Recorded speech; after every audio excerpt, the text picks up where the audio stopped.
नमस्कार दोस्तों, एक बार फिर से आप सभी के बीच में एक नए टॉपिक के साथ हाजिर है। आज का टॉपिक है कि जब बिहार जमीन सर्वे में जो प्रपत्र 3 जो फॉर्म लगता है उसको किस तरह भरे और सही से कैसे भरे। चलिए इस वीडियो के माध्यम से आप सभी को स्टेप बाय स्टेप इसके बारे में फॉर्म भर को बताएंगे। उससे पहले अगर आप हमारे चैनल पर नए हैं तो हमारे चैनल को सब्सक्राइब कर लें। चलिए बिना देरी की हुई आज का वीडियो स्टार्ट करते हैं। तो सबसे पहले आप देख सकते हैं प्रपत्र 3 है, इसको किस तरह भरा जाए सही तरीके से उसको हम भर को आपको बताते हैं स्टेप बाय स्टेप।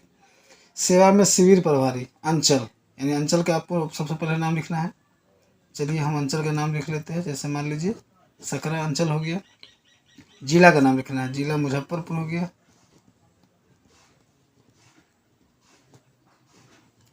उसका विषय स्वयं की वंशावली समर्पित करने के संबंध में महाशय उपयुक्त विषय के संबंध में सूचित करते हुए कहना है कि मैं या हम लोग, यानी अगर एक आवेदक अगर फॉर्म भर रहे हैं, उसका भाई नहीं है या भाई सब अलग अलग भर रहा है, तो एक आवेदक है तो मैं पर टिक करेंगे। और हम लोग यानी 2-3 भाई मिल के अगर एक ही वंशावली मतलब एक ही वंशावली बनवा रहे हैं तो उसके लिए आवेदक यहाँ पर हम लोग कर सकते हैं।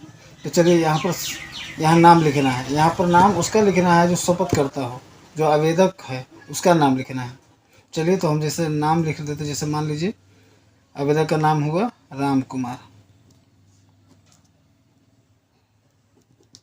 राम कुमार, और यहाँ पर राम कुमार का पिता का नाम लिखना है। ये गलती नहीं कीजिए कि इनका पुत्र का नाम लिख दिए, राम कुमार का जो पिता है उनका नाम लिखना है।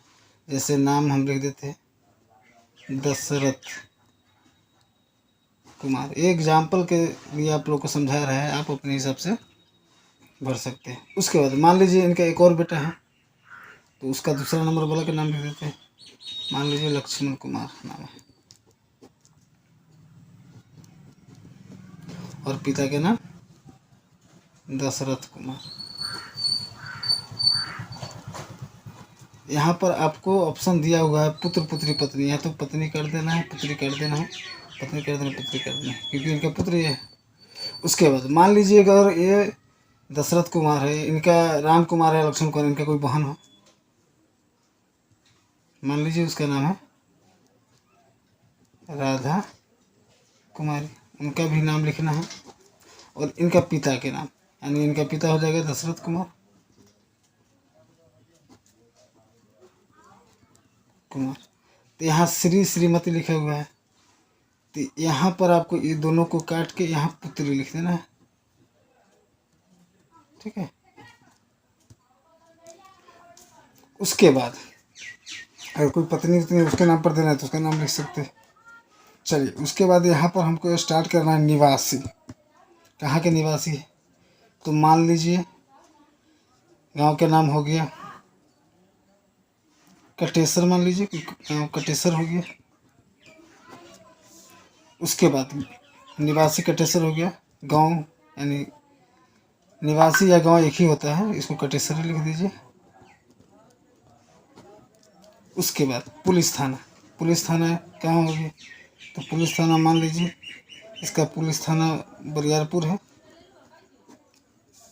अंचल, अंचल जो ब्लॉक जिसको बोला जाता है, यहाँ पर ब्लॉक मान लीजिए सकरा है और जिला मुजफ्फरपुर।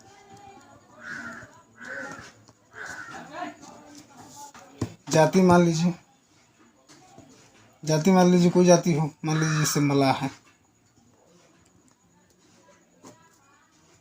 इस तरह आप फॉर्म भर सकते हैं। उसके बाद देखिए यह भूमि जिनका विवरण आवेदक के साथ संलग्न है प्रपत्र 2 में अंकित स्वर्गीय, यानी जिनके नाम से खतियान था और ये ट्रांसफ़र करना, जिसके नाम से खतियान था उनका नाम लिखना है।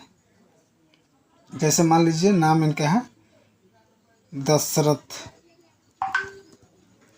दशरथ कुमार के नाम से खतियान था जो भी मृत है।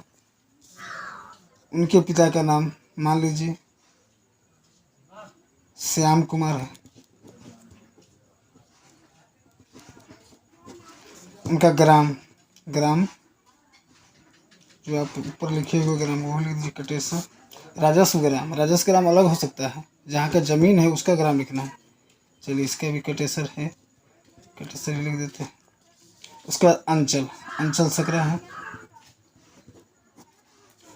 उसके बाद क्या पूछ रहा है, जमाबंदी क्रमांक संख्या में प्रविष्ट है, यानी जमाबंदी क्रमांक संख्या में जमाबंदी नंबर है, जो जमाबंदी नंबर है वो लिख देना है। जिसे मान लीजिए 450 हो गया, एग्जाम्पल के तरीके से। इसका खतियान क्या है, क्रय विक्रय है, खतियानी है, केवाला किया हुआ है, केवाला किया हुआ तो केवाला लिखना है, खतियानी लिखना है तो खतियानी जमीन है। जैसे मान लीजिए 2 तरह का खतियानी होता है, कस्टोडियन होता है, तो कस्टोडियन इसका है, तो कस्टोडियन मैंने लिख देते हैं।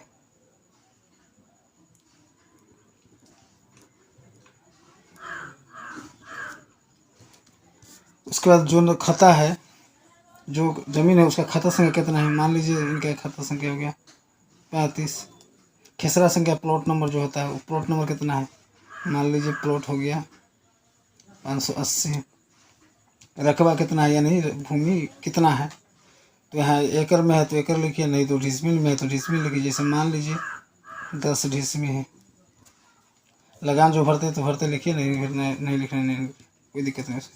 उत्तराधिकारी या बंटवारा के आधार पर हित अर्जित किया गया है। मैं या हम लोग निम्न वंशावली वंशावृक्ष से उत्तराधिकारी के आधार पर हित अर्जित किया हूँ। वंशावली या वंशवृक्ष मूल खतियान पर्ची के अनुसार, पर्ची 2 के अनुसार है। नीचे वंशवृक्ष के टेबल फॉर्म बनाए। इसके बाद जो फॉर्म आएगा उसमें वंशवृक्ष का टेबल जो बना है वो बना हुआ रहेगा। मेरा हम लोग को उल्लिखित भूमि पर शांतिपूर्ण दखल कब्जा है तथा भूमि स्वत्ववाद एवं विवाद से मुक्त है। मेरी या हम लोग की वंशावली खतियान जमाबंदी पर्ची के अनुसार निम्न रूपेण है। अतः अनुरोध है कि प्रपत्र में अंकित वंशावली के आधार पर तथा प्रश्नगत भूमि में उत्तराधिकारी के आधार पर मेरे या हम लोग के नाम पर सर्वेक्षण प्रक्रिया से तैयार होने वाले अभिलेखों में खाता अनुलग्न याचिकाकर्ताओं का वंशवृक्ष। उसके बाद इसमें जो आवेदक है हुआ, आवेदक जैसे फर्स्ट में जिनका नाम लिखे आवेदक, उनका यहाँ पर साइन हो जाएगा यहाँ पे। इस तरह आप प्रपत्र 3 बड़ी आसानी से भर सकते हैं। चलिए, वीडियो कैसा लगा कमेंट करके बताएं। अगर वीडियो अच्छा लगा तो हमारे चैनल को, पर नया है तो हमारे चैनल को सब्सक्राइब करिए। धन्यवाद।